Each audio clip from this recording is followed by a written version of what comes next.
Tinha uma época que eu falei, cara, acho que eu escolhi a porra da profissão errada, cara. Porque eu falei, pô, meu irmão, não dá, ninguém valoriza, cara, o marketing. Eu entreguei todos os clientes, falei, cara, tudo seu. Eu falei, não quero nada, irmão, nada. Tinha cliente que era fee de 10 mil, né, que investia 100 mil em tráfego no mês. Tinha cliente gigante, assim. E aí eu falei, cara, pode tocar tudo e tal, não tem mais interesse. Eu não aguentei mais. A cabeça secou, vivia muito off, longe dos meus filhos e tudo mais. Muito estressado sempre, arritmia, loucura. E aí eu falei, cara, não rola pra mim. Vamos lá, galera, de DCCast aqui hoje. Hoje tem tempo, né, que a gente não faz o DCCast. Eu tô com o Rodrigão aqui pra falar de marketing na veia. Vamos tentar, né? E contar um pouquinho aqui no estilo carioca de ser. Eu vou tentar me conter nas palavras mais agressivas, mas vai escapar alguma coisa, mas tô aqui para isso. Galera, é o seguinte, pra gente poder passar um pouquinho do contexto aqui do DCCast de hoje, sim, obviamente vou passar aqui pro Rodrigo se apresentar. Sou o Rafael, sou o host aqui do DCCast e a gente quer fazer um bate-papo overview, marketing para a empresa. Hoje, né, eu queria que você se apresentasse. Ele cuida de todo o marketing de um parceiro grande nosso aqui, inclusive ele até trouxe aqui esse é o nosso boné do kart, que é uma ativação de brand que a gente faz. Não sei se já chegou aí em algum momento, mas a gente faz algumas etapas. Eu vou falar um pouquinho mais para frente, mas eu trouxe para você. Esse aqui poucos têm, tá? Esse aqui não é todo mundo que ganha, não. Eu tô aqui guardadinho aqui, ó, show de bola. Vou deixar aqui no meio para a gente estar divulgando. E, obviamente, vai falar de brand também, né? Que vamos falar de brand, que é muito importante. Mas antes da gente, né, começar aqui o bate-papo, Rodrigão, queria saber, primeiro, qual que é a loucura, né, que você teve aí para fazer, cara, eu vou mexer com marketing. Conta a jornada aí até hoje. É uma história... É muito engraçado, porque, assim, eu tenho TDAH e acho que o preceito para você ser de marketing e comunicação ou vai ser muito doido ou ter algum problema. Então eu sou muito doido, sou acelerado, eu sou totalmente fora da caixa, né? A formalidade não é comigo, nunca foi. Então eu comecei estudando, obviamente, História, né? Faculdade de História, e não me encontrei lá porque eu não conseguia lidar com aquele ambiente. Também o TDAH não me ajudava muito nas aulas. Leitura, outras coisas. A gente se esforça, mas não é muito. Eu pego muito bem, mas não... Por mais que eu gostasse muito, não era um negócio naquele momento ali. E aí eu fui procurar saber o que eu ia fazer, cara. Não sabia sobre faculdade de publicidade. Eu sou publicitário de formação, né? Tenho pós em gestão também. Mas eu fiquei sem meio que saber, mas eu sabia que tinha que mexer com uma coisa, queria trabalhar com algo que fosse mais disruptivo, mais doido, meio que para arte, para criação e tudo mais. E aí eu encontrei a publicidade, porque ela junta um pouquinho de tudo. Ela junta o marketing, ela junta atendimento comercial, ela junta a parte publicitária do negócio, a criação. Então, rádio, TV, então tem tudo isso dentro da publicidade. E ali você vai se especializando dentro da faculdade mesmo para entender o que você gosta, de fato. E aí foi. E aí, deixa eu só perguntar da faculdade, para a gente fazer essa pausa para você continuar. Faculdade, tem quantos anos você está formado? Cara, 2012, por aí. 2012? Já tem mais de 13 anos aí. Cara, mudou muita coisa, né? Mudou. Eu falo assim, porque eu 2012, mas eu sou mais velho que você está com 36. Com carinha de 40. Eu tô pior. 45 de 9 anos. Trabalhando em construção civil. Marizia, né, cara? Marizia da praia. Você trabalhava vendendo alguma coisa na praia ali? Eu nem ia pra praia, isso que é o pior, veio de longe, sabe? Onde que é lá no Rio? Eu sou da Baixada, cara. Eu sou da Baixada Fluminense, sou de Caxias. E morei em tudo que é lugar no Rio. Então, assim, eu cheguei a prestar vestibular, na época não passei, acabei como diz, trabalhando e esquecendo a parte de faculdade. Mas há 13 anos atrás, cara, mudou muita coisa, né? Porque nós estamos falando um negócio totalmente diferente que não tem nada a ver do... Se você for falar que o curso que você fez há 13 anos atrás, esquece. Não, esquece. Alguns conceitos, eles permanecem, porém com outros nomes. Então, tu vai, quando o pessoal começou a chamar de benchmarking, que é pesquisa, na verdade, né? Em resumo, é uma pesquisa. Então, usam novos termos para uma mesma coisa que tem uma base lá de trás. Mas que mudou muita coisa, assim, completamente. Tinha uma época que eu falei, cara, acho que eu escolhi a porra da profissão errada, cara. Porque eu falei, pô, meu irmão, não dá, ninguém valoriza, cara, o marketing. Aí, de repente, chegou a rede social, o negócio virou. Entendeu? Porque para trabalhar com marketing, você estava numa grande empresa, de fato, aí aquela parte mais dura, antigamente o marketing era mais duro, ou você estava numa agência. Eu sempre quis ser da agência, porque a agência é muito legal, né? Divertido, você vai de bermuda, era muito formal. E eu, claro, obviamente, eu nunca consegui ir para a agência, sempre foi o marketing me escolheu, né? Aí eu fui para esse ambiente mais corporativo, né? Mas, de fato, se não vem se atualizando, você não acompanha o mercado, você fica para trás, assim. Então, eu lembro que eu cheguei uma época, eu trabalhava numa empresa grande, em outro setor administrativo, né, antes de me formar, e no terceiro período eu falei, cara, chega, eu vou ou ouvir uma referência nesse troço ou não vai dar. Então, eu comecei a estagiar muito. Você fala referência na publicidade. Na publicidade, no que eu fosse fazer dentro daquele você segmento. Você estava estudando, né? Exatamente. Porque muita gente tem medo, teme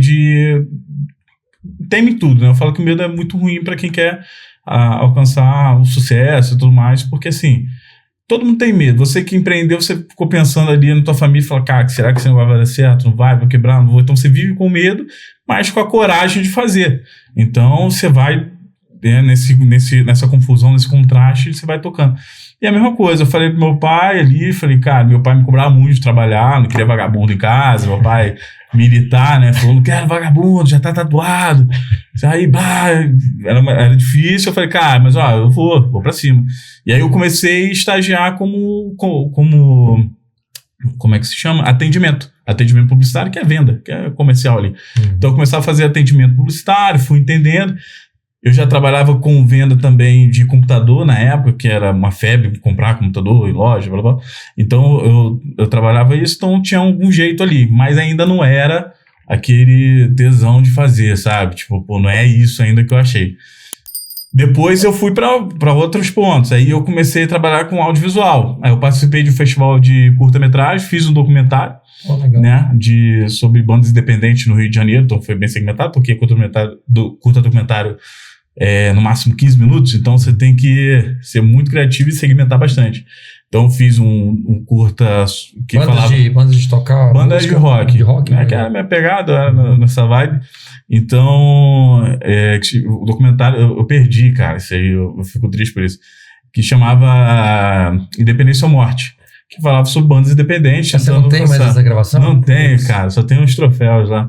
E aí eu fui assim, por ser desafiado por um colega que ele era do cinema, ele trabalha hoje com cinema, e aí ele foi numa discussão, ele falou, então faz lá, vamos ver quem ganha e tal. E aí eu ganhei, porque daí eu fui muito além, né, eu tenho essa facilidade, talvez pelo TDAH, de pensar muito rápido, então em 3 dias eu fiz o curta, eu tinha alguns acessos dentro do underground carioca ali, a gente gravou com uma banda que tinha muito sucesso na época, uma que estava vindo do sul, que a gente achou do nada, e estava com uma produtora aqui que estava apostando neles. Fala aqui no Rio.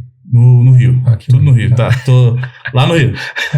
E tinha aquelas undergrounds, assim, que, cara, tava iniciando, tava tentando, tava lutando ali, paga pra tocar, aquela loucura. Peguei toda essa parte, produtores e tudo mais. E aí, por fim, eu ganhei tanto júri popular como júri técnico. Top. Aí eu tive a oportunidade de trabalhar com audiovisual, edição, tudo isso eu aprendi na marra. Mas ainda assim não era parado, mas já foi mais alguma coisa que eu Aí você falou uma coisa interessante, né? Audiovisual. Aí que o marketing hoje ele é muito amplo, né? Isso. Então você falou aqui audiovisual, já entrou um nicho do marketing, né? E é mais um. E depois, nessa sua jornada, qual que foi esse outro nicho ali que já que você não identificou com esse? Aí vambora. Aí eu comecei com a parte de design, diagramação, trabalhei numa editora, que era uma das maiores editoras do Brasil, né, que é a Rede Ouro. E aí trabalhava com livros. Então, de vez em quando precisava fazer uma gravação e tal, e eu, em paralelo, eu cuidava de um e-commerce que eles estavam começando. Então, eu fui estagiando para essa parte. Mas, assim, é uma coisa que eu sempre fiz e continuo fazendo. Assim, eu nunca entrego aquilo que me pedem, eu vou além. Então, eu não ficava ali, por mais que me obrigasse, às vezes, a sair em 6 horas, eu ficava 8, 9 horas ali para estar vivendo aquilo, porque eu queria acelerar e eu queria aquilo, ser referência. Então, eu comecei a trabalhar como design também. E fui me especializando. Aí, como tinha agência ali, umas agências grandes, eu comecei. Aí vem a parte do atendimento, você começa a ser mais relacional, e aí você começa a fazer conexões. Aí o cara, não, vou te ajudar. Depois do horário, tu me fala que eu vou te mostrar como é que faz isso na ferramenta. Isso aqui. Fiz meu convite de casamento. Loucuras. E aí, aprendi mais um ponto do marketing e fui me especializando naquilo. Então, eu foquei, TDAH, o hiperfoco. Olhei lá, falei, vou fazer, tal, e comecei a evoluir. Design. Aí depois do design, qual foi a próxima? Arte. Mas eu queria entrar em agência. Eu queria agência porque a agência é muito legal, divertida, é um ambiente de pressão. Você não tinha entrado em agência ainda? Não, tudo empresa. E eu queria entrar na agência porque a agência era sexta-feira eu vou tomar cerveja e trabalhar, essa loucura. É outro ambiente, mas é uma pressão fodida. É isso aí. Eu gosto de ambientes relax, mas a agência é uma coisa que é muito hardcore porque depois eu tive um tempo e é uma agência, e a agência é um ritmo frenético, é muito frenético. Então, vive de energético, pizza e virar noite trabalhando. Será que é isso mesmo? Tem galera da Undermart aqui. Tem a galera aí? Não é? Rindo, é isso aí, com certeza. E quando eu cheguei que os caras estão com pizza, eu falei, puxa, isso é o alimento base do publicitário, do marqueteiro, Coca-Cola, pizza, isso é o básico. Isso aí é para se manter no dia a dia. E aí veio uma empresa, me chamou para trabalhar, né? Eu tive sorte de ter um gestor bom, que era o Cauã, que era para trabalhar numa empresa que vendia cesta básica e cesta de Natal. Uma loucura. Uma empresa gigante, que era de um grupo que era Frescato, por exemplo, que vende peixe, né? Que é do pai do Bruno Deluca e tudo mais. Lá do Rio, essas empresas lá, do Rio. Tudo Rio. Minha vida foi no Rio. Uhum. E aí eu comecei a trabalhar no marketing da empresa. Aí eu entrei estagiário ainda, estava nessa época de estágio, terceiro período. Então eu já estava no quarto período. Não, quarto não. Aí nesse tempo todo aí já estava no sexto período, mais ou menos. Eu falei, beleza, vai ser aqui.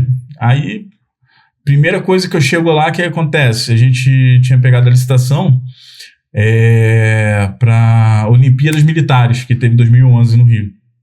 Aí, meu filho, tinha que ter um problema no sistema do crachá. Naquela época a tecnologia estava legal, mas ainda não estava acelerada, né? E aí, filho, era imprimido até 1h da manhã, no primeiro dia, estagiário lá. Imprimindo até 1h da noite o crachá e trocando o nome. Uma lista enorme, tu imagina. Era para credenciar todo mundo. Então a gente ficou 2, 3 dias assim, ó, virado fazendo aquilo. Chegou no final, não precisava mais porque conseguiram resolver. Mas fiz, tava lá, dei meu nome e fiz. E, cara, já sabia audiovisual, design, atendimento.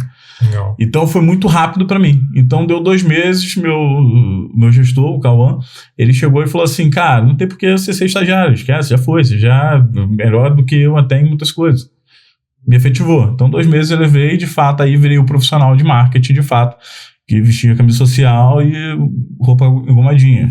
Não era o ambiente que eu queria, mas estava lá. E aí eu fui crescendo. Então deu mais 6 meses, eu virei analista júnior, depois sênior, até chegar sênior. Eu fiquei aproximadamente 2 anos e pouquinho lá, muito frenético. Então subi comunidade, porque a gente pegou a licitação de UPP, aí tinha que ir lá, naquele meio esquisito, tá? E até uma história legal, porque assim... Prova de barra, né? Não, eu fui com um italiano que estava na empresa, importado lá, trabalhava na empresa, e uma jornalista, e pediu para descobrir a UPP da Providência, que é o primeiro morro do Brasil. E aí, beleza, chegamos pro taxista, bom, leva a gente para o morro da Providência, o UPP da Providência, que ia inaugurar. Eles tinham acabado de pacificar. Beleza. O cara vai, sobe lá no morro. Cadê a porra da UPP? Não tinha UPP. Era do outro lado. E a gente meio perdido ali no morro, olhando, falando, caraca, e aí? Chegou o chefe do morro. Não, graças a Deus não foi.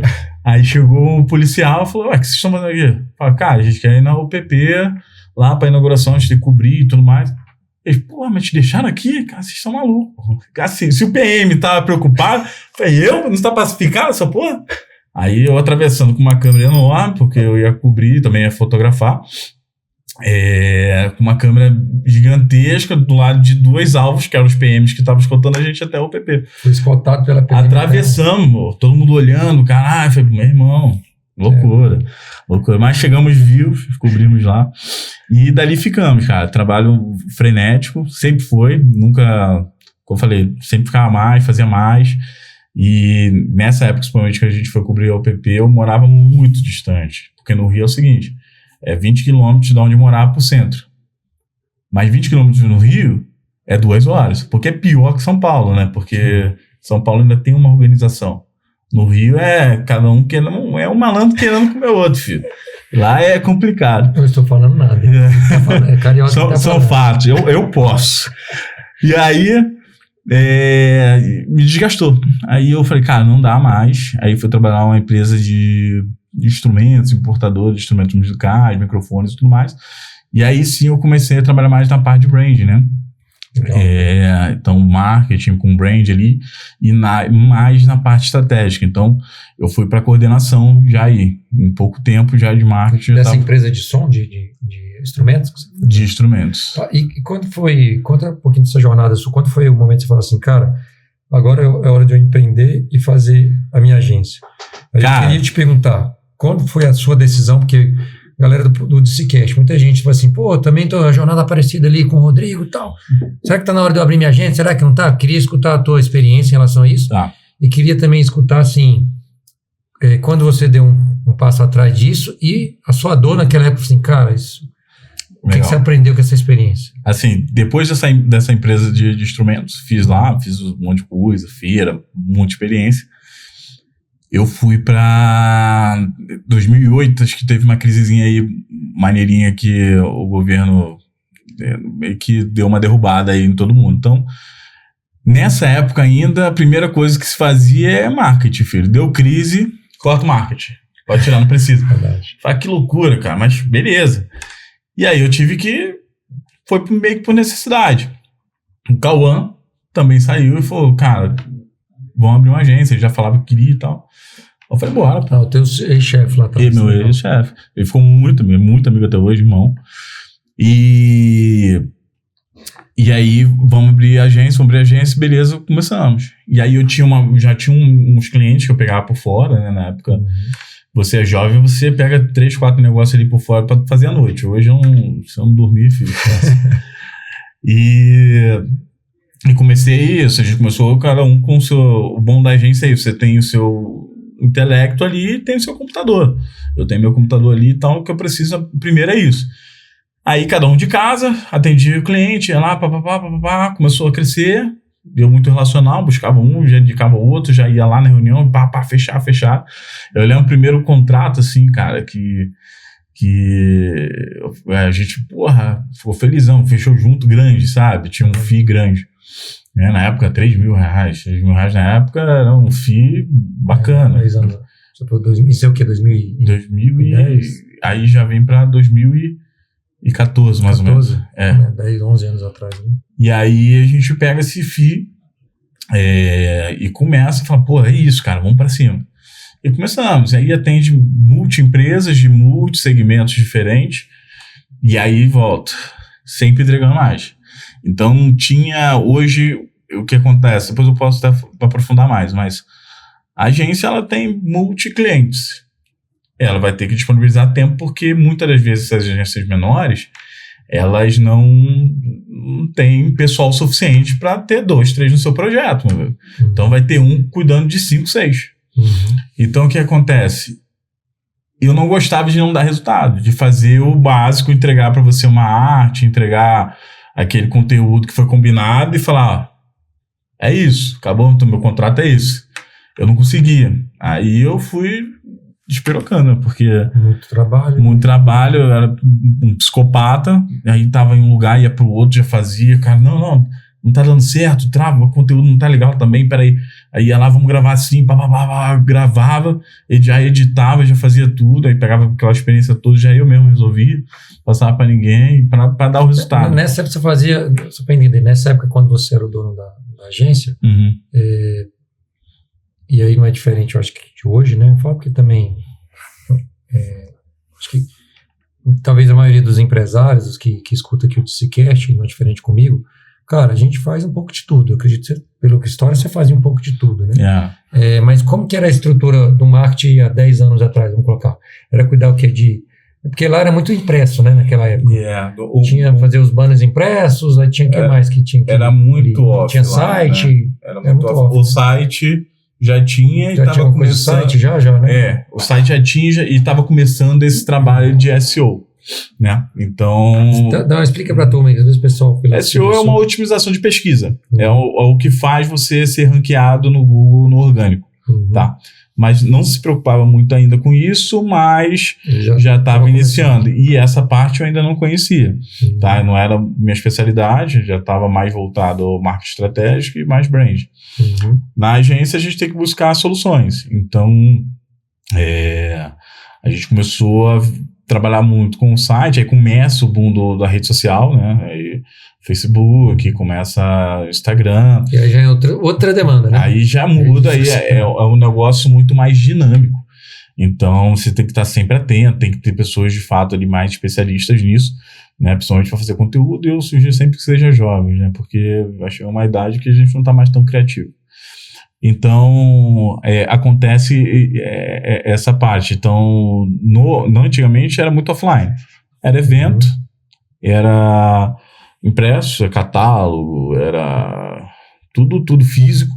Então, tinha que pensar em ações mais físicas ali. E eu tinha um pouquinho já de rede social, mas era muito devagar, não tinha uma regra ainda, era água limpa, né? Era um campo de pasto aqui que poucos estavam pastando. Conseguindo. Exatamente. Então, era muito isso, era muito no offline ali. Quando que foi, Rodrigo, esse momento que você falou assim, cara, não dá mais pra mim? Só pra mim entender, existia um sócio ali, né? E você chegou com o sócio e falou, cara, vamos entrar na acordo pra mim, chegar no limite. Foi, cara, nem isso, sabe? Tipo, eu não aguentei mais. A cabeça circulou, vivia muito off, longe dos meus filhos e tudo mais, muito estressado sempre, arritmia, loucura. E aí eu falei, cara, não rola pra mim, é virar chave toda hora, porque uma hora eu tô falando de solar, outra hora eu tô falando de estética, outra e aí minha cabeça ficou... Você estourou. Um burnoutzinho aí? Um burnoutzão. Eu fiquei em depressão, quase me matei, pô. Foi mesmo? Foi pesadíssimo. Vou colocar isso pra turma aí, porque às vezes foi muito pesado, assim, de quase... Aí eu falei, parei. Chega. Não dá mais, isso já... mais recente, antes da pandemia um pouquinho. Não, já depois da pandemia. E aí eu falei, cara, não tá rolando. Dava dinheiro, a gente já tinha muitos clientes grandes, então... mas eu não conseguia. E eu tenho essa coisa de... Eu vi o negócio que tá amoroso, que não tá... E eu gosto de resolver as coisas. Eu tenho problema, eu vou abraçar o problema, entendeu? Como você passou por essa jornada aí, Rodrigo? Você deu uma parada mesmo geral, porque o corpo pediu, né, obviamente. E demorou quanto tempo, assim, pra você voltar ao centro de novo? Parei, uns 6 meses? Nada, um mêsinho. Um mês só? Não tinha o que fazer. Eu tinha que correr, foi rápido, então. Tinha que correr. Assim, eu continuei tendo, fui tratando e voltei, porque parar também em casa não dava. O boleto não para. Parou de vir. E aí eu entrei um cliente, que era o curso, né? Mas você escolheu um cliente só? Você assim, cara, não quero mais essa vida. Eu entreguei todos os clientes, falei, cara, tudo seu. Falei, não quero nada, irmão. Nada. Tinha cliente que era FII de 10 mil, pô. Nossa, né? Que investia 100 mil em tráfego no mês. Tinha cliente gigante, assim.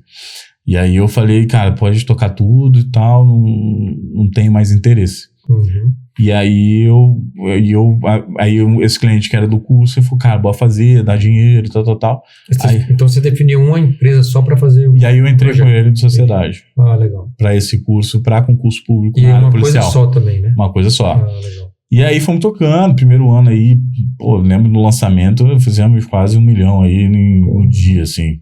De lançamento de curso mesmo? De online? Curso para a Polícia Civil do Rio. Mas era curso online gravado? Não, era presencial e online. Porque era ainda concurso público. Ainda tinha só um pouquinho no microfone aqui por causa do... Aí, mas beleza, fechou. Então era online, a gente estava começando... Você mudou em tudo que é lado, então. Você não tá entendendo. Eu fiz evento de MMA, pô. Foi mesmo? 2 eventos. E aí eu entro na parte de brand para falar disso aí, porque é legal. Vamos chegar lá. Mas eu entrei nesse curso... Eu não sabia toda essa história? Não sabia, não. Vai conhecer agora o maluco que ele contratou.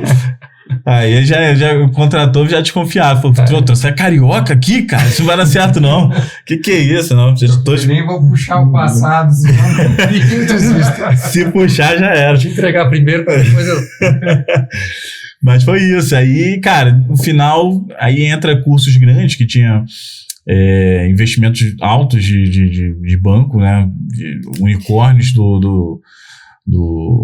dessa parte educacional aí, digital. Eu queria tirar uma dúvidazinha desse educacional, antes de você continuar.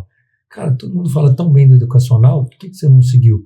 E aí eu vou te explicar, porque eu entrei no ramo errado, pô. Porque eu entrei na época que estava entrando o Gran Concurso, por exemplo, que tinha investimento altíssimo, né? Era um grande unicórnio ali, o Focus e tudo mais, os caras com um aporte enorme, aí pegou os pequenos e suou. Foi mesmo, acabou. Porque aí a assinatura, R$ 49,90. Para eles, a gente tinha os mesmos professores, só que pra gente pesava contratar esses professores. Entendi, porque o cara não era especialista que dava aula, ele contratava os professores e fazia o curso. Exatamente. E aí ele tirou todo mundo da base. E aí, assim, eram os mesmos, ele gravava pra ele, gravava pra gente. Só que pra gente era muito custoso. Pra ele, com milhões na conta lá, eles fizeram uma plataforma. E baixaram o preço ainda. Aí era uma assinatura vitalícia pro resto da vida, estuda com o que você quiser. Aí acabou. E essa virada, tipo assim, quando entrou essas grandes empresas, é bom saber disso daí. Quando entrou essas grandes empresas, quanto tempo aí que vocês acabou o negócio? Demorou. Aí 2, 3 meses acabou o negócio? Não, a gente tentou muito. Foi. Aí tentamos, gravamos, gastamos, investimos, pegamos empréstimo, cara, tudo de errado deu pra fazer. E aí quebrou, assim, meio que quebrou, saí com uma dívida bacana aí, mas beleza, faz parte, né, quem empreende vai correr esse risco. Hoje tá tudo bem. Você não assistiu o podcast depois, não, tá? Vamos bloquear, bloqueei o acesso. Mas eu vou te falar que mesmo assim, nós temos pequeno, quando nós fizemos sempre faz uma revisão de véspera, né? E nós fizemos uma revisão de véspera da Polícia Civil, a gente bateu a audiência desses caras, pô. Porque a gente tinha uma marca muito forte, mas era muito regionalizada. E para abrir isso pro Brasil, para ganhar força, era muito investimento. E a gente não conseguia esse investimento. Esse que é o negócio. No Rio, todo mundo conhece. Todo mundo estudava lá. O projeto de aprovação era o cara. Acho que a história do Rodrigo não sei se você já viu aquele filme Quebrando a Banca, que o cara, né, vai tentar entrar em Harvard e conta a história dele toda e vai correndo e nos cassinos de Las Vegas e, né, não foi aceita e o reitor lá da universidade falou, acho que foi a mesma história contigo, já. Cara, você é louco. Aí foi isso. E aí... Foi pela história. A história... Teve um amigo que uma vez falou, cara, que é lá do Paraná, ele falou, cara, o problema do Carioca é que vocês têm tanta história maneira que aí a gente fica meio assim, meio embasbacado, sabe? Não, e foi dessa forma. Aí não deu mais jeito, pagamos todo mundo que ia pagar. E aí ele ficou ainda com os cursos e tal. Também falei, cara, pega isso aí. Porque esse meu sócio, o Tiagão, ele tinha sido aprovado já 7 vezes em polícia. Então o cara era um crânio. Ele é um puta crânio, assim, muito inteligente nessa parte, não na parte da tecnologia, meio burro, mas na parte de fato do estudo ali. E passar em concurso, a gente falava que quem passava em concurso militar tinha uma facilidade grande de passar em qualquer concurso, e de fato era. Sempre que o cara passou numa ESA, numa EPIC, alguma coisa, ele tinha uma facilidade extrema de estudar, porque ele sabia ser organizado ali. Então ele passou, hoje está entrando na Polícia Civil do Rio, ele sempre abriu mão por causa do curso também, ele se abdicou de muita coisa, né? Ele passou Pará, Rio Grande do Sul, Santa Catarina, São Paulo, mas ele foi abrindo mão por causa do custo, porque o custo também era rentável numa época. E aí chegou um momento que ele viu, apertou aqui, ferrou e tal. Eu falei, cara, faz o seguinte, eu já tô no mercado, eu já tenho um nome, eu já tenho um puta portfólio, então pra mim eu conseguir me recolocar é tranquilo. Pra você não é, porque você era militar, depois empreendeu nessa área e você só sabe fazer isso, mano. Aí ele já tinha passado na Polícia Civil, mas ia esperar todo o processo. Tanto que já faz 2 anos que aconteceu esse concurso, ele só tá fazendo o curso de formação agora. E aí, ajudei ele, falei, assim, grava, mostrei tudo pra ele, e aí ele deu continuidade, mas foi sempre que eu falei. Eu falava pra ele, cara, esquece, o projeto de professor não é os outros professores, não é curso, ele é você, porque ele dava aula também, ele tinha essa qualidade nele, e eu falei, cara, o projeto de professor não é o Thiago, esquece essa porra, chama os caras de parceiro, mas faz tua mentoria, tu já passou isso tantas vezes, mas ele tinha meio que vergonha porque ele não entrou, porque ele foi abrindo mão, e ele falou, então, mas eu não sou. Eu falei, mas cara, tu podia ser em qualquer lugar. E aí, dessa vez, ele foi lá, beleza, aí começou a colocar o rosto, e aí as coisas estão dando nesse sentido pra ele lá. Não tá deixando ele milionário, né, longe disso ainda, mas tá dando pra sobreviver, sabe? Tipo, dá pra ele viver bem, e agora vai entrar na Polícia Civil, então dá pra viver. E aí eu fui e falei, cara, eu vou descansar.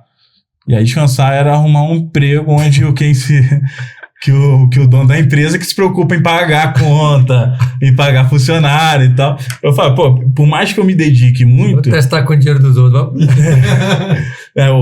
A agência faz muito isso, né? Testa, vamos fazer tráfego, nem sei fazer, vai colocando. Vou saber. Não faz, fica ligado.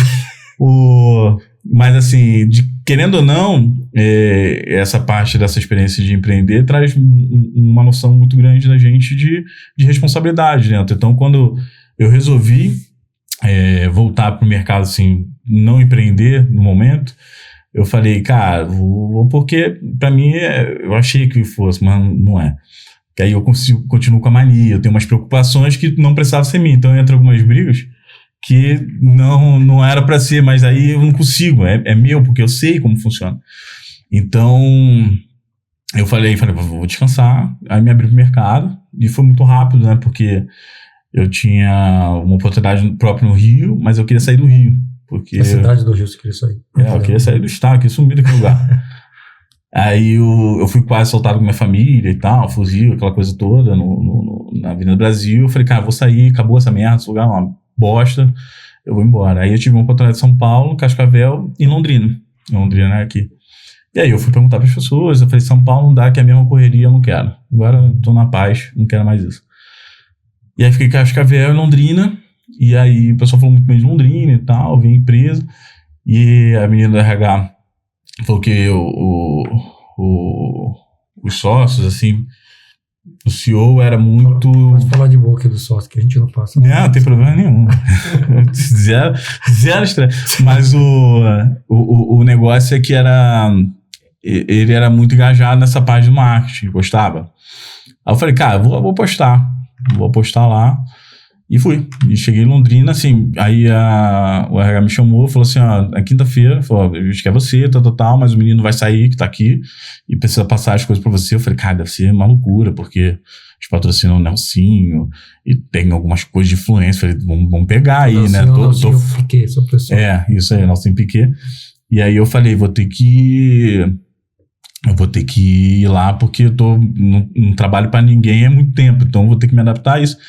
E eu vou correndo. Então, no domingo eu já tava lá. No domingo não, saí domingo, fui pro churrasco, né? Futebolzinho de manhã, tal. Aí bêbado eu fui. Marcou o gol. Não, eu sou goleiro, né? Alta qualidade. Não, o Léo sabe, o Léo tá aqui, ele já sofreu comigo. Cabeça não, claro que vai. Nunca vai admitir. Mas um goleiro de alta qualidade, como de alta performance. Eu cheguei, terminei, um amigo me levou, o amigo que levou foi o Ferrugem, que quase matou o Júnior, depois conta essa história. Depois eu conto essa história, depois você me lembra aí. Mas me levou lá e fui embora. Fiquei 2 meses sozinho em Londrina, dessa época do frio do cacete. Peguei uma casa, conhecia nada. Você do calorzão do Rio ali, praia. Contraste absurdo. Eu nem sabia lidar com aquele frio. E assim, o pior é que meu chuveiro, cara, era um barraco que eu peguei que eu não conhecia, só fui no Airbnb e fui. Não esquentava a água, irmão. Então eu tinha que escolher os dias que eu ia tomar banho. Aí eu comecei a entender o europeu. Eu falei, cara, o europeu, por isso que eles não tomam banho, cara. É uma foda. E aí cheguei lá, não tinha, assim, com todo o respeito do mundo, não tinha nada demais de pegar. Então, era tudo que eu já... A vida que você já tinha louca. Era tudo que eu já sabia. Demais. Aí eu acertou, mas fiquei lá. Foi legal, já peguei um evento. Fui pegando as coisas. O Júnior eu conheci um mês e meio depois, porque ele viajava muito nessa época. Então, quando ele chegou, eu cheguei, vou trocar o site que tá uma merda, já vou fazer isso aqui, já fui mudando. Desse jeito, assim, na lata, né? Na lata. Não, cara, e aí pode melhorar alguma coisa. Tá uma merda, troca esse negócio e pronto. Aí eles têm um grupo lá. Eles são bem delicados, Aí tem o grupo do Só Imagina, ele falando, quem contratou esse marginal aqui? Esse bandido? Vocês são malucos e tal? Imagina. Aí, deu certo, assim. Aí eu comecei a andar e vambora fazer. Aí eu lembro que aí na época a gente fazia um evento que era igual o SurHub Summit, né? Que até o Fábio fazia. Não tinha nada demais, é só um standzinho ali, tal, os brindes, aí ativação, fui pegando e fui mudando a roupagem, né? Porque acho que todo marketing, a primeira coisa que você tem que fazer é nada, é olhar o mercado. Putz, eu achei que ia soltar pra trabalhar muito. A coisa de não vai sair agora a dica de ouro. Nada. É olhar o mercado, cara. É fazer pesquisa, é olhar a concorrente e principalmente quebrar a regra, pensar fora da caixa, não fazer o mesmo. Porque eu olhava aqui meus concorrentes, vou falar o nome de todo, brincadeira, mas todo mundo postava. Acho que na minha época eu não conhecia ainda o produto, então era parafuso, porca, era pedaço de ferro. Eu falei, cara, como é que vem essa porra pra começar, sabe? Então, que a indústria em si, tá, dos microfones, dos instrumentos, beleza, mas era uma pegada totalmente diferente. Cliente final, vendia pra lojista, pra cliente final. Então era muito mais tranquilo. E era, nossa, que parafuso mais lindo. Chamava os caras lá do Planter Raiz, o cara usa. Pronto, era mais simples. Agora era um pedaço de ferro na época, né? Então eu não entendi ainda. E aí tem que pensar, você para ali, você olha, beleza, você começa a encher linguiça ali na rede social para falar, tô fazendo uma coisa. Eu já mudei o site também, porque é muito importante salientar que quando eu entrei, o site tinha, sei lá, no mês 200 visitas. Hoje a gente passa de 2.000 visitas orgânicas, tá? Nossa, que legal. Que a gente não faz tráfego. Então, era uma parte importante, e aí essa época, assim, eu já sabia desenvolver, eu aprendi a desenvolver o site, então eu não precisava de ninguém, eu mesmo fiz layout, toquei, subi, SEO, blog, vai ter blog, fazia no tempo que dava, e fui tocando. Aí, quando chegou junho, aí falaram, tem a Intersolar, que é a maior feira do solado, falei, então beleza, já tem montadora, já tem tudo, na primeira vez tem nada. Eu falei, puta, é mesmo, né? Só jogou no colo. Só jogou. Se vira. E aí, na época do instrumento, tinha a Expo Music, então eu fiz toda a Expo Music, stand, tudo, então já tinha experiência também em evento. Olha aí quando vai somando as coisas, né, cara? Vai somando, tu vai usando toda a experiência. Cara, você adquire conhecimento estudando e vivendo. Então, eu falo assim, quem nega de fazer algo, sabe, porque não é sua tarefa, ou que não é do seu trabalho, né, não faz sentido, é burro, porque, cara, tu vai pegando, tu vai aprendendo, tu vai entrando.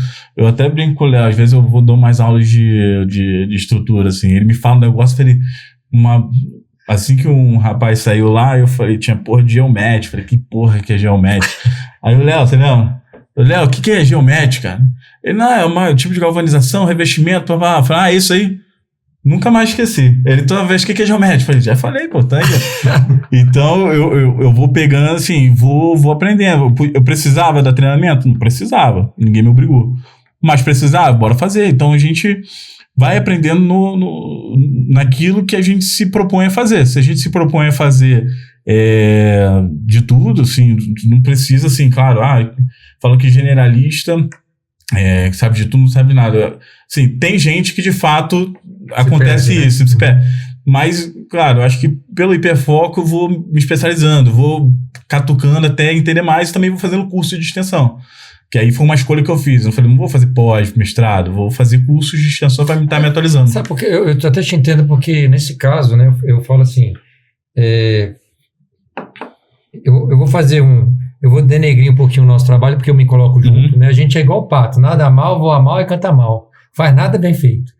Mas a gente faz uma coisa bem feita. A gente olha tudo, apesar da gente não ser especialista em fazer tudo, mas a gente olha tudo e sabe tudo como tem que ser feito para entregar o melhor. Exatamente. Assim, a gente é bom de entender de tudo. Então, alguma coisa a gente é bom.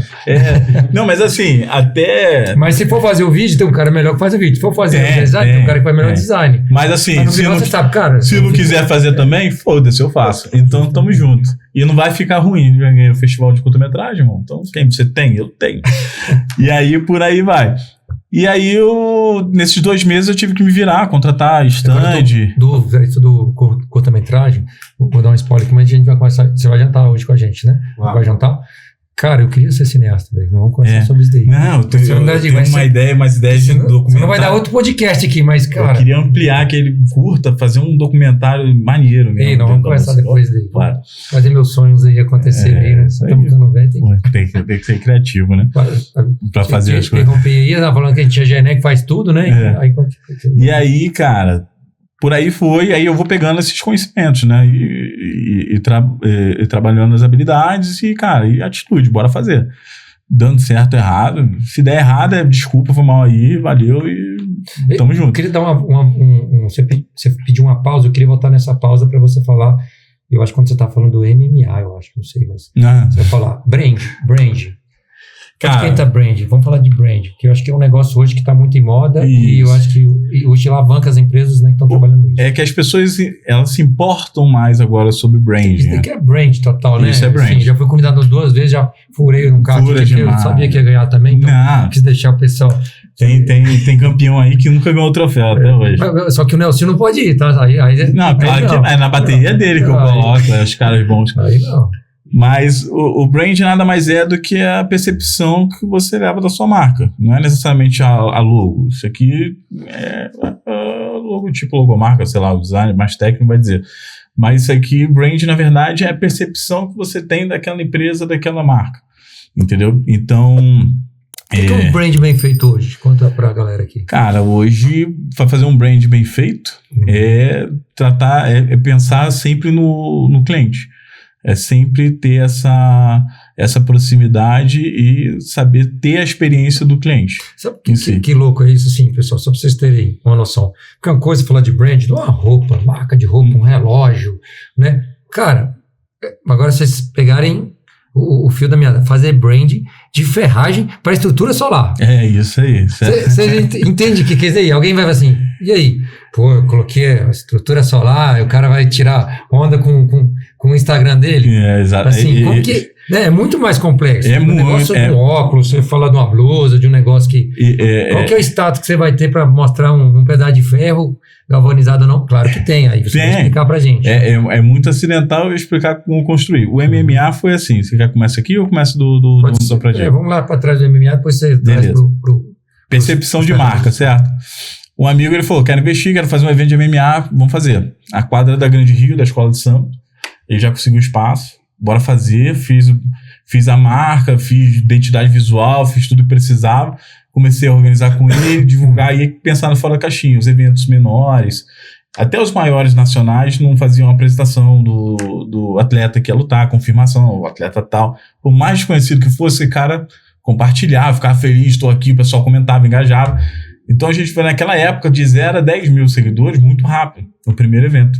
E era um MMA, tinha uma marca específica? Como que era?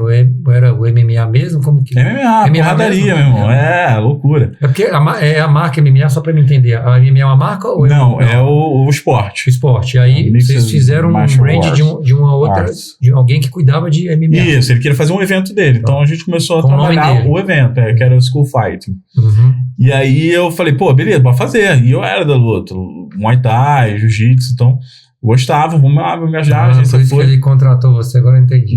Também segurança. Barra segurança. O cara faz muita coisa, né, velho? No aeroporto, eu vou na frente, tem os dois. Os dois, gigante. Cara importantaço, hein? Importante. Quem é esse cara aí, bilionário? E aí a gente começou a trabalhar isso, confirmar. Então a gente levou uma experiência tanto na parte logística ali e do evento físico mesmo, o octógono a gente pegou. E nessa época que nem os streams eram tão famosos, eu falei, vamos transmitir esse troço, vamos pagar o cara, bora investir, captação, tudo isso, media kit, tudo aquilo. E essa transmissão deu muito certo, porque percepção.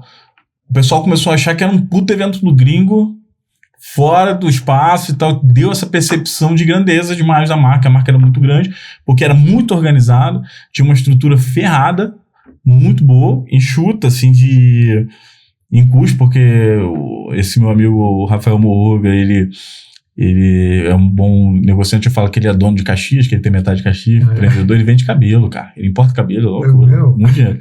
E botafoguense, então, melhor ainda. Aí fizemos esse primeiro evento. Legal.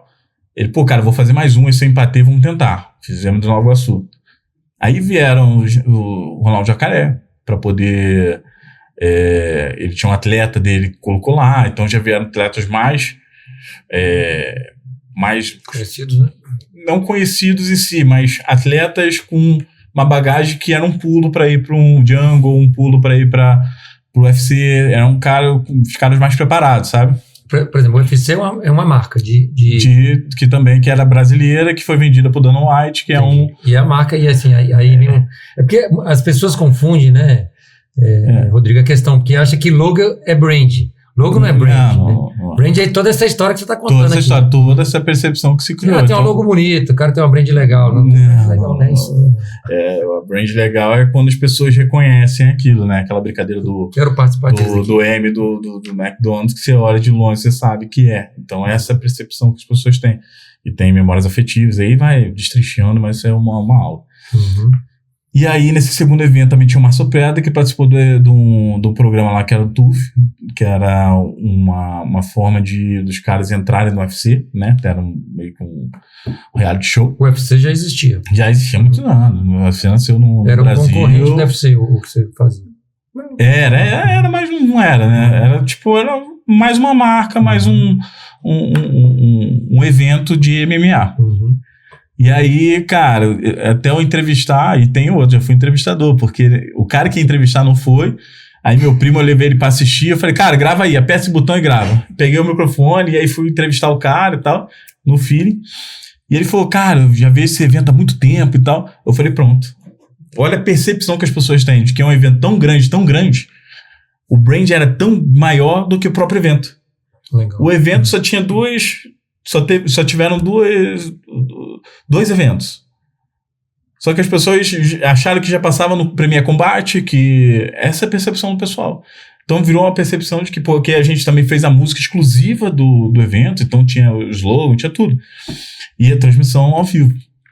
Então o pessoal já tinha crescido muito e tinha essa percepção de que o evento era gringo, era gigante, então já se vendia melhor o evento. Então, você falou essa questão do brand, eu achei interessante, porque eu lembrei de algumas marcas, que não vou dar nomes aqui, mas, cara, de eu levar funcionário, colaborador para visitar o fornecedor, e o brand do cara ser tão bom, que aí você falou, cara, acho que é um negócio gigante, que já tem não sei quantas, só fez 2.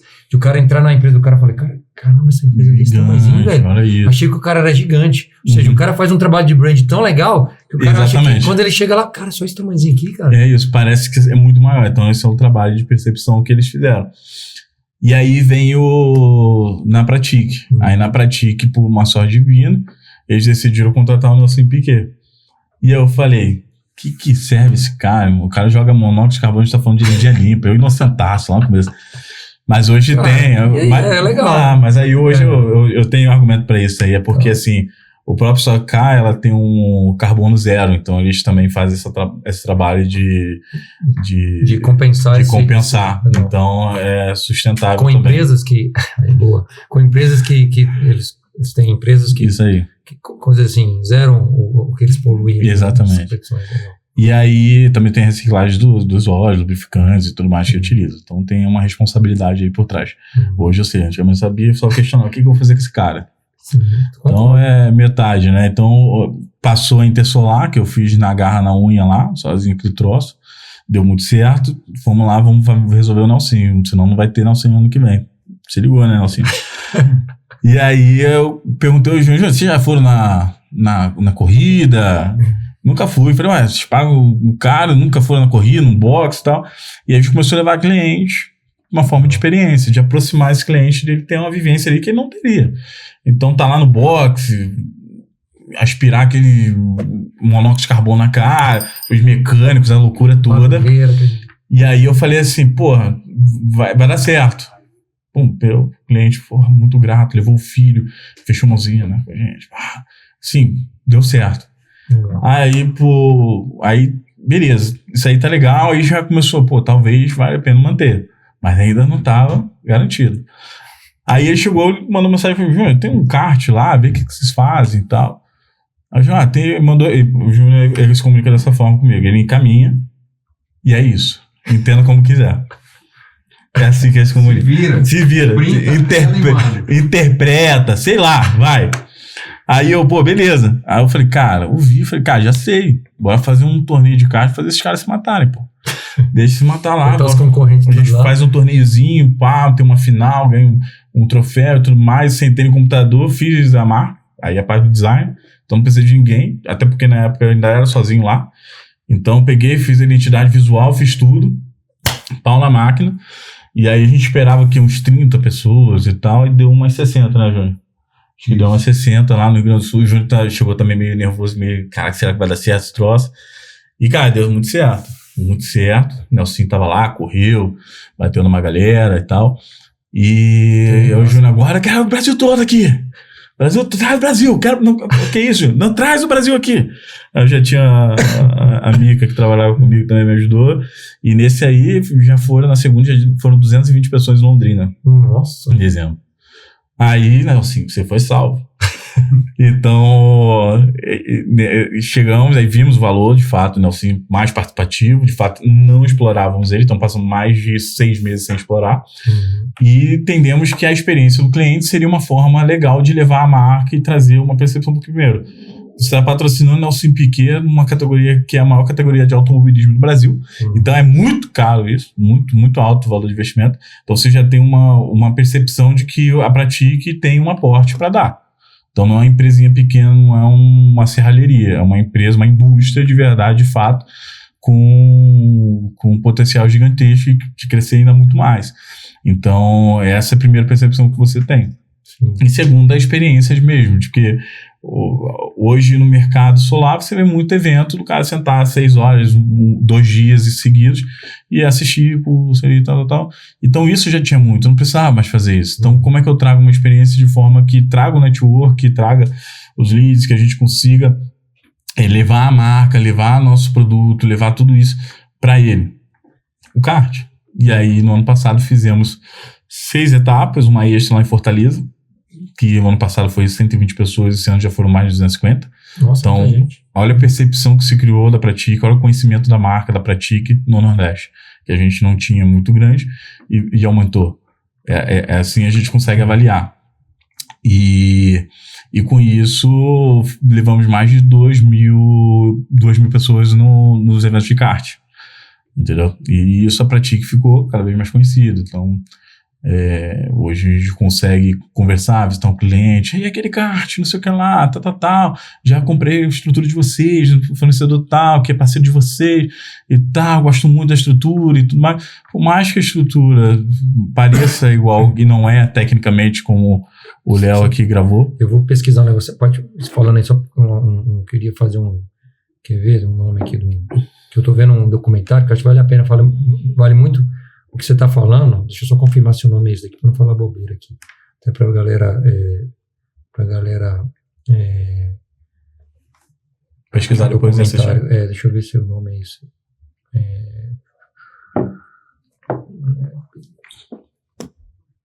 Acho que é isso daqui. É isso mesmo, Big Viper. Não sei se você já viu na Netflix. Não. Cara, eu escutei um podcast, que eu gosto muito de podcast, até com aquele... Marcos Paulo, né? É muito bom aquele cara lá de marketing. O Marcos Paulo sabe quem é, né? Sim. Sai muito lançamento, tudo.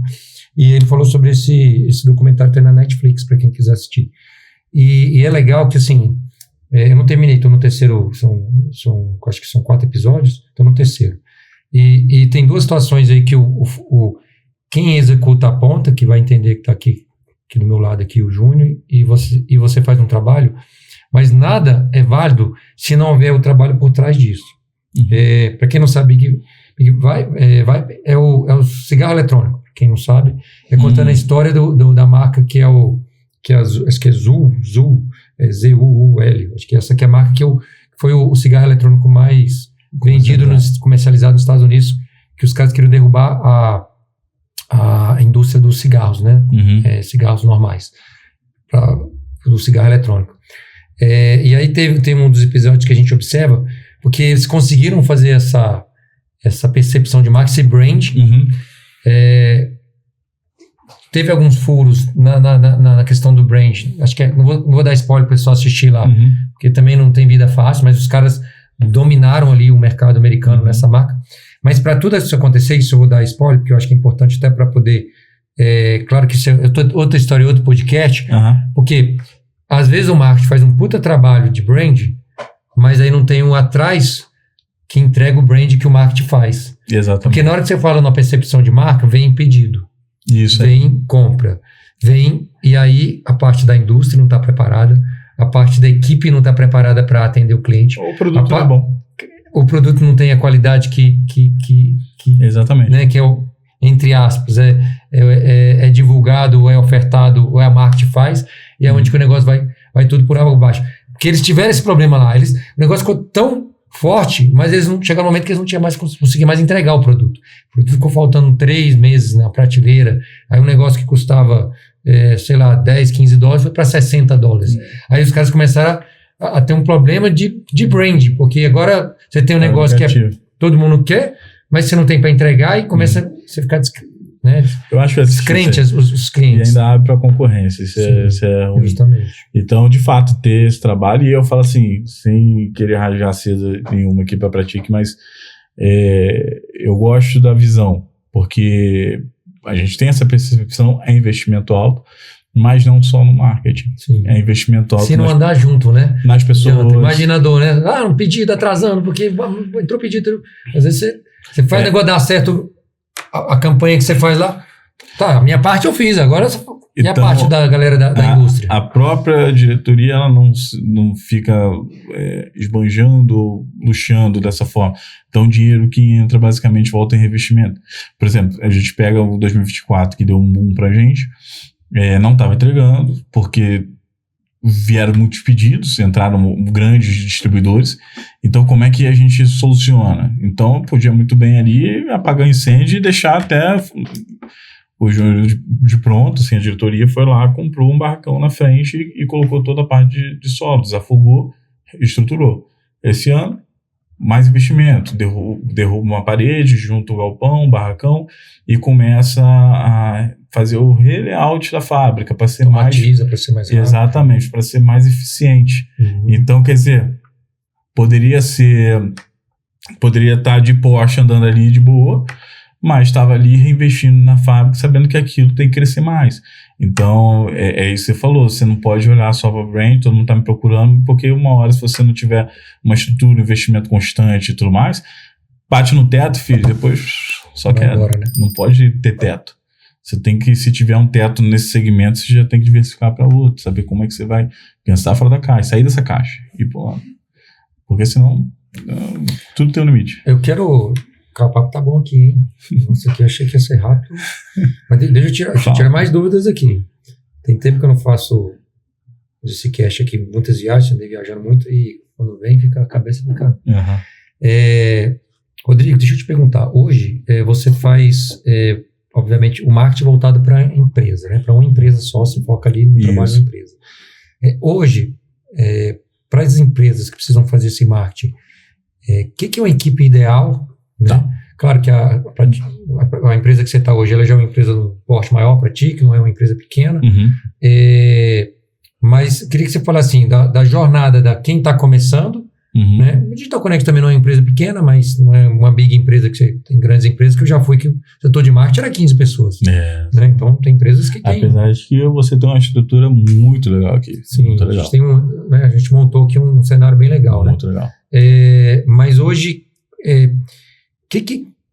primeiro, para quem está querendo, eu já vou colocar assim num cenário onde com a empresa que já tem uma condição de colocar o marketing. Né? É melhor terceirizar? E se não é melhor terceirizar, o que é bom terceirizar? E o que é bom ter internamente para fazer um bom trabalho de marketing dentro de uma empresa que não é tão pequena, que já pode ter o luxo de ter um marketing? Tá, eu acho que toda empresa precisa de ter um marketing dentro. Como eu falei, agência.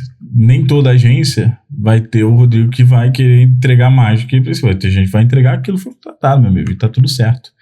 E é o justo, beleza. E não necessariamente aquele pacote é o que vai trazer resultado para você e cria frustração. O cara fica frustrado que eu não tô vendendo, porque eu tô investindo, sei lá, um FII aí de 1.000, 2.000, 3.000 reais por mês, fora tráfego, fora isso, e não consegue ver resultado e possivelmente não vai, porque assim, eu gosto de falar que assim, a agência, por mais parceira que seja, ela não vai assumir as dores que você tem, de fato, do empresário. Não vai estar ali contigo o dia inteiro, vendo que você está passando um momento de dificuldade aqui, o mercado está ruim, ele está ali, você vai falar com ele, vai fazer reunião, bora fazer isso aqui, beleza, entregou aquilo ali, deu resultado ou não deu resultado. Quando a pessoa está dentro, ela está vivendo aquilo com você. Então ela vai entregar e vai buscar porque ela está sofrendo. Ela quer primeiro que ela manter o trabalho dela e o outro ela quer o resultado. Eu sempre falo assim, eu não trabalho para pratique. Né? Eu, claro, trabalho, mas assim, eu faço o meu melhor para mim. A Pratique, ela pega o meu melhor e ganha com isso, porque assim, querendo ou não, dependendo, tudo é cíclico, pode ser que hoje eu esteja aqui e amanhã não. Então, quer dizer, o que vai mudar? A Pratique não vai quebrar porque o Rodrigo saiu. Ele vai substituir, tá tudo certo, faz parte, é um negócio. A vida é assim, o mercado de trabalho é assim, as coisas são assim, até a sociedade, cara, imagina, é um casamento praticamente. Então a pessoa tem que fazer pensando que é o trabalho dela. Se eu não estivesse fazendo um trabalho tão bom, você não me chamava, o Fábio não me chamava, ninguém estava interessado em me ouvir. Então, por quê? Porque eu dou o meu melhor. Então, ter uma pessoa dentro daquilo ali para dar o melhor dela, todo dia tem que dar e tem que ser cobrado, é o ideal. Claro, é muito pequeno, começa com uma agênciazinha e tal, e vai. Mas assim, começou a ter um aporte, um dinheiro que dá para investir, coloca alguém e a agência, eu falo que ela serve para suporte. Ela é para você ter um design, um audiovisual, não necessariamente a pessoa que está aqui dentro, ela precisa ser um designer, ela precisa ser um editor de vídeo, ela precisa ter essas qualidades. Ela precisa ser uma pessoa estratégica, que pensa e seja criativa para poder conseguir trazer ações que de fato possam ajudar a converter. Então, ter uma pessoa estratégica aqui ganhando um bom valor, assim, um analista que seja, que já tenha alguma experiência e ter um suporte, vai que ele não saiba trabalhar com tráfego, possivelmente não saiba, que ele não saiba fazer, então você contrata a agência para gerar essa demanda para lá. Então ele trabalha aqui, vive aqui, respira aqui e fala, essas aqui são as ações, esses aqui são os números, e agora eu tô passando para vocês isso, e vocês precisam me entregar isso, e eles entregam e segue o baile. Então vai ter uma pessoa, porque você contratar, você que é empresário, você tá na correria, tá viajando, tá isso aqui, você não vai ficar olhando no marketing que tá fazendo, o que tá fazendo. Tu vai olhar um post, vai reclamar, falando, gostei. E nem precisa gostar, assim, tem que funcionar, não é sobre gosto, mas sobre efetividade. Então você vai olhar aquilo e não vai saber cobrar. Então ter alguém que tenha essa expertise para poder saber cobrar é importante. Eu falo assim, o empresário não precisa de fato saber de tudo. Não ser um generalista que conheça e sabe cobrar, como cobrar. Tem que entender assim, o que é ROI, CAC, não precisa saber a fundo isso. Saber o que foi investido, o que retornou. Entendeu? O que isso está trazendo de frutos. Ponto. Beleza. Como é que é feito? Desde que não fira a imagem da empresa, deixa acontecer. Que também é um ponto positivo. Porque às vezes a pessoa ela quer investir em marketing, tem boa intenção, mas se envolve, se mete muito. E isso é ruim para quem está desenvolvendo, quem está trabalhando, porque se sente muito pressionado e não consegue ser criativo, porque se não pode nada, o que ele vai fazer, entendeu? Então, por exemplo, na Pratica a gente tem essa liberdade. Ano passado a gente fez uma minissérie lá, que foi uma loucura, de espionagem, com as pessoas ali gravando super produção dentro de casa. E se o Júnior, os outros diretores falassem assim, não, o que é isso? Minha marca vai pro caralho. Ia criar uma frustração, a gente não ia fazer. Talvez a campanha não fosse tão bem falada como foi, principalmente nos grupos de marca que eu participo. Fala, caraca, Pratica, os caras são malucos e tal. E assim, é a participação e percepção também, porque aí vem um profissional também, uma crítica ao profissional do marketing, porque às vezes ele é muito egocêntrico, né, o profissional de marketing, muito artista, e ele não ouve. Tu imagina se eu tivesse um ego grande e chegasse e falasse assim, ó, por exemplo, o Júnior sugeriu, falou, vamos fazer o aeroporto, bora tocar no aeroporto. Se eu fosse, aeroporto, foda-se, ninguém vai ver essa merda, tal. Mas, de fato, assim, como é uma mídia que gira muito, algumas pessoas não viram, mas muitas viram. E essas muitos comentaram. Que caso vocês fizeram no aeroporto. Que aí criou outra percepção. Os caras falaram, nem foi ver na caraca, o Juninho tá bilionário mesmo, tá no aeroporto e tal. A percepção também, porque é uma força. Eu vi lá, eu vi no Congonhas, eu vi. Então, o Júnior mesmo não viu, ele tá chateado até hoje. Já paguei, tá caro. Vou ficar esperando, só sai quando passar. E aí essas sessões demoram às vezes. Mas, enfim. Mas, assim, se eu não tivesse a humildade de ouvir, ele não é do marketing, não sabe porra nenhuma. Sou um idiota. Não, beleza, vamos pensar. Talvez queria essa impressão. Aí aproveitamos, acrescentamos isso na minissérie lá que minha equipe produziu, né? Hoje, claro, tem uma equipe foda, então ajuda, né? Por mais que a gente possa dar uma orientação, mas ter a equipe ali por trás faz toda a diferença. Então, foi muito bom, foi um sucesso. Então, tem coisas que às vezes o Júnior joga que eu dou todo ouvido, não tem problema, é participativo. E não tem que se ouvir porque fica com o ego ferido porque não foi você que pensou, ou porque não tem nada a ver, não tem conhecimento. Não, joga essa porra desse ego pra fora, filho. Vamos lá, vamos ouvir, pega aquilo, porque ele joga só uma informação, ele pegou aqui e jogou. O que você vai fazer com ele? Aí é seu trabalho. Como é que você vai usar aquilo? Como é que Então, quer dizer, ter essa liberdade, ter todo esse apoio, ter esse envolvimento é importante sem travas, porque a gente trabalha de forma criativa e com muita liberdade. Então, se a gente tem a liberdade de criar, a gente consegue acertar, porque nem tudo, vamos dizer que 95% é erro no marketing. Você não vai acertar, não vai. Se fosse fácil, tá todo bilionário aí fazendo tráfego e bota R$10 e faz 1 milhão. Não existe fórmula mágica. Então, é tentativa e erro. E aí tem uma hora que você vai dar aquele pum. Que você acha um kart no meio do caminho. Imagina, você chegou lá, não, você não paga mais essa merda, não. Mas surgiu dali o negócio, com um tempo ali pensando direitinho. Queria perguntar, antes de entrar na equipe, eu queria perguntar da equipe também, mas antes de perguntar na equipe, a gente fala, né, a gente é muito bom para falar no que a gente acerta. Mas dá um exemplo aí do que você fez assim, deu erro. Eu não erro, não. Não, cara. Tipo alguma coisa assim, cara, isso daqui não foi tão bom quanto eu sou muito crítico, sabe? Então, para mim ter essas percepções é mais difícil, mas claro que teve. É que eu também tenho uma memória de merda, mas assim, vamos ver, um evento que a gente investiu e não retornou. E aí, a gente aposta. Algum, sim, exemplo? Porque aqui a gente está para aprender no Dicecast. Você lembra, Júnior, de alguma? Pô, investir talvez não foi tão esperado como eu queria. O próprio evento, você apostou naquele evento, mas o próprio evento não retornou do jeito. Não retornou. Talvez uma época que não estava legal. Isso, um evento mesmo, vocês patrocinaram e viu que não. Isso, aí você aposta muito. Vai dar certo, mas acaba errando. Tem essas coisinhas. E erro, cara. Tem erro de digitação, tem erro de... Todo dia tem um negócio desse. Tem erro de estratégia, tem erro de tudo. E assim, é impossível não cometer erros. Então, digo que não... Feito, claro... Quem tenta não... Quem não faz também não vai... Feito é melhor perfeito, cara. Vai lá, olha, tenta, faz, insiste, persiste E aí, se fato você continuou, deu continuidade naquilo, não deu certo no final através dos números, de acompanhar tudo isso, aí beleza, você fala, não, esse aqui não valeu a pena, esse aqui vai por esse caminho. E por aí vai. Também tinha um quadro, por exemplo, também que era o Marcão Responde, que era trazer o Marcão do Mais Que Eficiência, e ele super divertido e tal, mas não engajava. Falei, então não funciona. A gente tentou muitas vezes, gravou muitos conteúdos, mas nesse formato não funcionou. Entendi. E falou, beleza, tá tudo certo, deu errado, vamos pra próxima. Segue vai, ele tem investimento nisso. Então, você não vai acertar tudo. Mas aí, tem formatos que funcionam. Por muito tempo, a gente fez a Identidade pra Ti, que aí eu queria mostrar e humanizar e mostrar que tinham pessoas por trás, né? Porque eu falo assim, cara, pessoas vendem para pessoas, então não adianta ficar postando produto e não ter cara de ninguém, que foi outra coisa que eu fiz que no mercado não fazia. Mostrava produto, compre, e eu falei, eu vou fazer Reels, eu só quero Reels.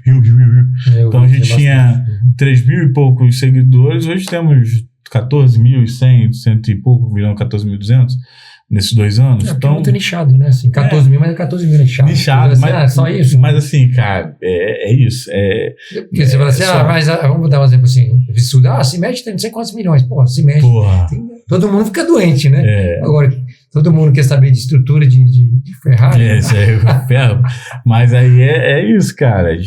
É complicado, assim. Então, a gente cresceu muito apostando em alguns tipos de conteúdo diferentes. E assim, orgânico, isso que é legal. Eu sempre quis trabalhar no orgânico.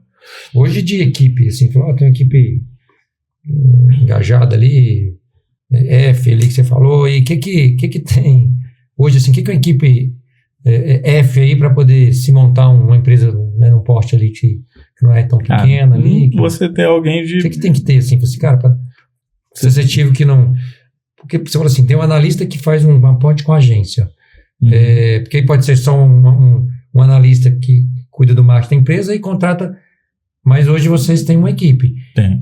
E faz sentido ter equipe, correto? Faz. E o que seria uma equipe hoje que faz sentido para uma empresa que está pra gente, hoje é assim, temos como hoje eu também estou no comercial, e acaba tendo que me dividir, então tem um especialista no comercial e tem um especialista no marketing, que aí é a Karina, que chegou agora, é uma pessoa mais analítica. O que é especialista no comercial, só para me entender? Ele trabalha também a parte analítica. Entendeu? De olhar as vendas, de olhar números, de estar ali no dia a dia, no operacional ali, porque ele faz a ponte comercial e marketing, então? Ele também ele acaba criando essa interação, porque os dois são meus filhos.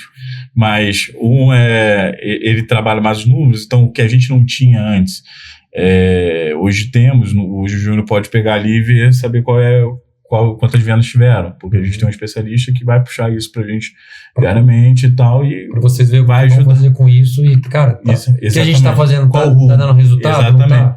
Porque daí a gente tá na estratégia, a gente tá aqui em Brasília visitando vocês que são grandes parceiros nossos, vai em outros parceiros, então precisa ter alguém ali pra também ter... Telemetrificar, né? Exatamente. Que teve lá a visita, teve alguma coisa? E tudo, para ter tudo na mão. Esse é o especialista comercial. Legal. E o do marketing também, que é para tomar conta dessa parte mais estratégica. Então, é analítica, é a pessoa que vai me ajudar a pensar nas estratégias mais, na parte mais chata do marketing, que é da organização e estratégia. Então, ela faz isso. Temos uma videomaker também, que hoje está apoiando também na rede social. E hoje a videomaker, um designer. Hoje a videomaker, vale a pena ter um videomaker? Assim, na empresa, muito vídeo que vocês acabam produzindo. Todo dia. Vocês podiam contratar ali um terceiro. Todo dia.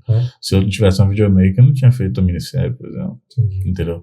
E aí tem conteúdo para sair. Tem vídeo todo dia. Só falando um pouquinho da minissérie, mais legal foi que uma outra marca ela copiou a Pratigo. Então, uma marca gigantesca, uma marca grande do mercado. Que foi mas é legal. Porque, você virou uma referência, né? Eu amo. Nós estamos fazendo um negócio, está dando certo, e uma outra marca grande do mercado está usando. Legal. Que não é concorrente nosso. Não. Captou aí um pouquinho, ou João? Beleza. Legal. Então a gente consegue medir também o marketing, o trabalho do marketing. Sim. Pelos concorrentes. Não é nem pelos até os concorrentes, né? Até os concorrentes estão copiando. Então, pelos concorrentes, eles estão copiando porque eles gostaram, né? Tem uma situação que a gente fez uma ação, gravamos o vídeo, soltamos a ação, no dia seguinte, o mesmo vídeo, o mesmo texto, a mesma legenda, a mesma coisa, concorrente. É mesmo? Não, ficou. Aí esse foi concorrente direto. Concorrente, aí foi concorrente. Esse da minissérie foi uma foi de módulo. De módulo. Entendi, foi placa, né? Placa. Eles fizeram um vídeo e tal, no mesmo contexto, né? Meio que espionagem e tal. Legal. E tá tudo certo, eu gosto, é sempre bom ser homenageado. Então, mas foi assim, é gratificante porque assim, as pessoas estão olhando, sabe? As pessoas estão vendo e mostra a percepção, quanto a marca cresce, porque as pessoas estão acompanhando de perto, até os concorrentes estão. Eles só não conseguiram depois colocar o outro vídeo, porque copiar o outro. Que daí eu coloquei o Nelsinho, né? Aí ele falando da promoção, entrega não sei o que lá, babá, e esse aqui o concorrente não vai copiar.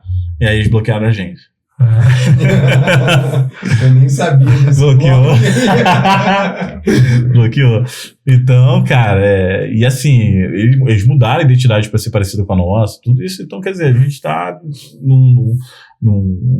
isso sem arrogância, isso aí é um trabalho que é assim mesmo, e a gente acaba dando referência.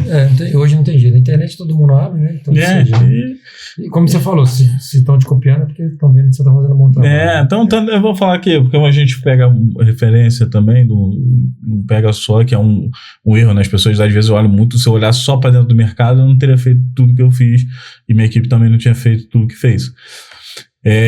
Então a gente pega de todos os mercados possíveis, pega da blogueira lá, pega de onde for. Tem que olhar e saber como é que eu trago isso para mim, como é que eu faço isso encaixar para o meu negócio. Então, e ser referência é bom, porque mostra que a gente está fazendo um bom trabalho, está no caminho certo.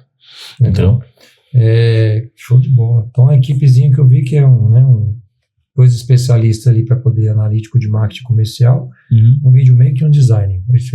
Um copyright ali, ele também não entraria aqui na equipe dessa? Ou entra com... entra, mas aí tem como o ChatGPT ajuda muito, né? Não, a gente nem gosta muito de usar, mas a gente trabalha com a design, com os três ali, acaba que eles também nessa pegada. Então acaba sendo bastante interessante. Hoje, como a design teve filho agora, então tá mais a videomaker ali. Legal. O tráfego hoje também é pessoa e é uma pessoa também. Tráfego a gente não faz. Você não faz, tudo orgânico. Aí ele vai começar agora, porque ele vai soltar uma campanha super legal, bacana aí de seguros, vamos soltar em breve aí. Legal. E aí a gente vai fazer forte, aí pesado. Mas para alcance, não é para conversão. Então, porque, como eu falei, com o site a gente pega de 5 a 10 leads orgânicos qualificados de dia. Isso é muita coisa. Muito bom isso, cara. Muita coisa. Isso aí. Top. Eu lembro que um dos diretores chegou lá do meu lado. Ele chegou lá e falou assim. Acho que nos dias que ele estava mais ostensivo. Aí ele sentou do meu lado e falou assim: estrutura solar. Aí ele botou 1, 2, 3 e 24. Aí ele postou aqui, ó. Eu falei: peraí, amigão. Porra, tem que ter orgulho para aqui, ó. Patrocinado, estão gastando uma nota. Patrocinado, orgânico. A gente é o primeiro orgânico que aparece. Aí, certo. Quer botar dinheiro aí? A gente foi primeiro. É um trabalho fodido. E aí demora, cara. A gente era 10, página 10. É um trabalhão fazer isso. Mas é certo. Traz trabalho de branding, trabalho de posicionamento. Isso tudo conta. Então é um bom site, é o conteúdo do site, tudo isso é relevante para poder performar. Cara, tinha outra pergunta, eu nem perguntar, porque vai dar outro podcast. Do horário. Agora aí, velho. Mas eu vou perguntar aqui. Tá. Como você está vendo hoje a IA para o mundo do marketing hoje? Que vocês já estão usando alguma coisa, mas se não está usando, qual que é a sua percepção? A IA, ela é a realidade. Então, tem ferramentas que são muito úteis, que agilizam. A gente não pode perder a essência da criação. Porque a IA também não vai ser criativa. Tem uns prompts, né, que você às vezes fala assim, a IA te dá o mais genérico possível. Então, tu vai conversando com ela, vai alimentando, você fala, eu não quero, esse aí tá muito nível 1, quero nível 5. Esse é um prompt que funciona muito.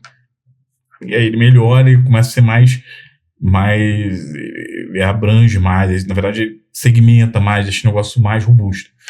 Mas, assim, é uma realidade, cara. Então, você negar isso, quem não acompanhar esse crescimento da IA, essas ferramentas que hoje possui IA, vai ficar para trás, porque, assim, vai começar muito tarde. Então, hoje já precisa se trabalhar com IA, né? Igual tem no CRM da TOTS, por exemplo, que o cara tá numa reunião, ele pega o celular, manda pro WhatsApp, olha só, tava com o Digital Connect, a gente fechou com 1 milhão hoje. Fechamos 1 milhão hoje de pedido.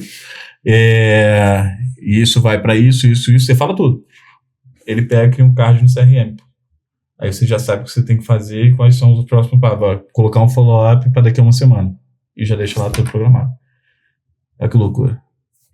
Já deixa. Igual eu falei, eu tava falando com você mais cedo. Tem para mim, tem TH, esquece. Vai sair daqui, não sei nem o que eu falei. Vai ver o podcast. Aí tem um aparelhozinho que é o Cloud, que você grava aqui e vai falar, tô aqui com o Júnior, com o Rafa, e a gente vai falar sobre esse assunto, tal. Beleza. Aí ele vai falar, sou o Rafael, você vai falar o Júnior, acabou. Dali em diante vocês podem conversar normal aqui, ó. Ele vai identificar a voz de cada um e vai te dar toda uma pauta já pronta, quem disse o quê, qual o temperamento, você tá puto, você não tava, o cara fez uma piada aqui, aí vai botar um emoji rindo, haha.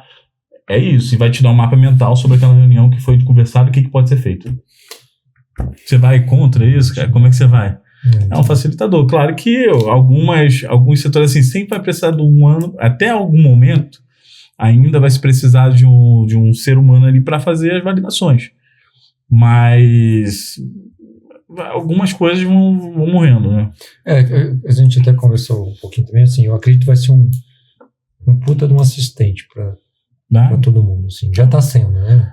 Quando você vai desenvolver algum tipo de trabalho, a IA, ela já é um assistente, e alguns falam assistente de IA mesmo, porque literalmente ele faz uma assistência. Você falou, cara, eu mando um áudio aqui, é uma coisa que se tivesse um assistente, um secretário, assim, cara, coloca lá no CRM para mim isso daqui, que eu tive reunião, teve um negócio de 1 milhão ali e tal, um pedido, e direciona que eu quero saber, né, para mim poder fazer o contato de novo. Seria uma secretária. Só que ele é um assistente, que para você, uma secretária para você que já deixa tudo pronto. E trabalha 24 por dia. Só que aí tem a situação que você falou, né? Não é um ser humano, é uma pessoa. Só que se não tiver o ser humano por trás para poder pensar na ideia, na criação e direcionar, acaba que não... E aí, as profissões vão sendo revistas, né? Sim. Porque hoje não tem profissão de datilógrafo. O cara ficar... Deve ter alguém aqui, mas isso aí vai evoluindo de alguma forma. A pessoa vai se especializando em alguma coisa, serve para outro momento, mas vai ser assim. Algumas vão diminuir as demandas de algumas profissões, mas que dá para ser adaptado em outras. Mas não vai o mundo acabar por causa disso. É entender a realidade. Pro marketing, é prejudicial o cara que trabalha 100% em o chat GPT escreve conteúdo para mim. E pronto. E aí, filho, não vai ser genérico, vai ser ruim. Ainda precisa da criatividade. Você pode remodelar. Muitas vezes eu pego, escrevo meus textos, vou embora. Vai tudo da minha mente e só peço para o quê? Para ajeitar ali a escrita. Aí eu vou ficando preguiçoso de escrever, né? Mas já tô velho, não preciso ficar meio... Meu filho tem que escrever bastante. Aí eu vou lá e pego aquele roteiro, vou adaptando, falo, nossa, isso aqui não tem nada a ver. Mas já tá dentro da ideia daquilo. Às vezes eu falo assim, só nem reescreve, só ajusta e roteiriza. Pronto. Ele já sabe o que eu vou fazer. E acabou. E me facilita a vida. Eu que tinha muita dificuldade de escrever, por exemplo, eu pego e não sei estender. Eu sei falar muito, mas se for no papel, eu vou me perdendo, vou pensando enquanto estou escrevendo, aí eu já desisti. Então, aquilo me ajuda a pensar mais de forma escrita melhor. Então, essas ferramentas para o marketing assim, vão ter muitas coisas que vão acontecer, as ferramentas de disparo de e-mail, que já vai avaliar para você tudo que já está fazendo, né? Que já avalia, vê que campanha é boa, o que é ruim, já dá dica do que engajou, o que não engajou. Então, é uma realidade e as pessoas precisam se adaptar. Legal. Já estamos aqui no final do DCCast de hoje. Eu queria, para a gente poder fechar, Rodrigo, sempre a gente gosta de terminar com a mensagem, que aqui o DCCast a gente levar esse conteúdo aqui que a gente fez aqui bem divertido aqui e gerar que a nossa proposta aqui é gerar conexões para melhorar a vida das pessoas. E eu queria que você terminasse com essa mensagem, assim, quais as conexões, né, que você teve com toda essa experiência vasta em tudo que você passou aí, que faz sentido para você passar para a galera do DCCast aqui, que podem mudar e transformar a vida delas. Cara, é muito... eu acho que é muito estar em movimento. Eu li uma vez em um livro que falava do método do Chá lá, que é de fato conhecimento, treinar habilidade e principalmente ter atitude. Então não é de fato ficar na teoria, investir só nisso, mas ouvir as pessoas, ter atitude de fazer, mesmo com medo. Ter medo e dar o pontapé com frio na barriga, se coçando, igual eu fiquei num kart lá, que eu falei, cara, um monte de gente, fodeu. Mas, assim, ter, de fato, essa capacidade de se adaptar, de crescer, de estudar, de estar sempre se atualizando e não parar no tempo, não ter esse ego de ficar, acho que eu sou bom o suficiente, entender que o mercado vai mudando, seja no marketing ou seja qualquer um outro, que você precisa estar sempre se adaptando e se especializando. Bacana, galera. Então, obrigado. Mais um DCCast aqui, terminando. Rodrigão, obrigado de novo. Eu trouxe um negocinho pra você, que eu não dei no começo, mas curtizinho da Pratique aí, coisa boa. Você vai fazer no final de semana aí. A gente vai estar ali. Um fonezinho pra você viajar aí tranquilo. Olha aqui, ó. Essa daí é nervosa, hein? Essa aí é quarta mesa aqui. Teve um copozinho. Vou falar do nome dele pra ele não passar vergonha aqui, mas ele foi lá e botou a faca dele dentro da mochila dele para poder passar no raio-x lá em São Paulo. Aí adivinha, perdeu a faca dele. Perdeu a faca, não, tá aí. Já tava com outra. Mano, você pode perder, não sei quanto que é a faca aí, mas você vai pagar esse voo aí. Cara, rapaz, vou ter que deixar a faca aí. Essa faca aí é padrão. Vou falar quem foi, não, mas quem sabe já vai entender. Obrigado aí pelo nada, que isso. Eu que agradeço o convite aí, cara. A parceria com a Pratique e o convite, assim, de poder bater esse papo. Acho que foi super legal, produtivo. Gosto muito. Sei que é um cara muito inteligente também. Então, foi muito gratificante para mim estar aqui com você. Show de bola. Pessoal, gostou aí do bate-papo? Deixa o like aí, inscreve no canal e até o próximo DCCast. Um abraço aí. Valeu, obrigado.